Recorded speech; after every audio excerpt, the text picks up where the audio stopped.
Hi friends, అందరికీ good morning. ఇలా చూడండి, మా చింటూ బంటు ఇక్కడ మా వాకిలి దగ్గర ఎండు ఉందన్నమాట. అక్కడ కూర్చొని అరుస్తూ ఉన్నాయి పాలు పెట్టని. చలికని ఇంట్లోకి కూడా రాలేదు. మనమన్నా ఎండు కాపులు కాపుతామో లేదో, ఇవైతే అంత ఇంట్రెస్ట్గా ఎండుకు కూర్చుంటాయి. చూడండి ఫ్రెండ్స్, మీ ఇంట్లో పిల్లలు కూడా ఇలానే చేస్తాయా?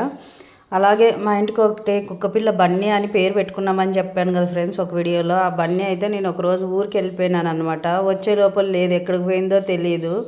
ఇంకా సర్లే మనం ఏం చేస్తాం, ఇంకా పోయిందని అని చెప్పేసి వదిలేసినాను అనమాట. ఎక్కడ పోయిందో కూడా తెలియదు ఫ్రెండ్స్. మా బన్నీ అయితే పోగొట్టుకుపోయింది. అలాగే మా చింటూ బంట అయితే నేను ఎక్కడికి వెళ్ళినా కూడా, ఎక్కడికి ఎంతసేపు అయినా కానీ ఇంటి దగ్గరే ఉంటాయన్నమాట. అందుకోసం ఇవైతే చాలా ఇష్టం ఫ్రెండ్స్. నేను ఒక రోజు అంత ఇంటి దగ్గర లేకపోయినా కూడా ఇవైతే ఇంటి దగ్గరే ఉంటాయి అనమాట, నేను వచ్చేంతవరకు కూడా. అందుకోసం మా చింటూ బంట అంటే చాలా ఇష్టం. మా బన్నీగాడు అయితే ఎక్కడో వెళ్ళిపోయినాడు అనమాట. 4 రోజులు ఉన్నాడు. ఒక్కరోజు ఊరికి వెళ్ళిపోయి వచ్చే లోపలే లేదు. అలాగే మా చింటూ బంట నచ్చితే సబ్స్క్రైబ్.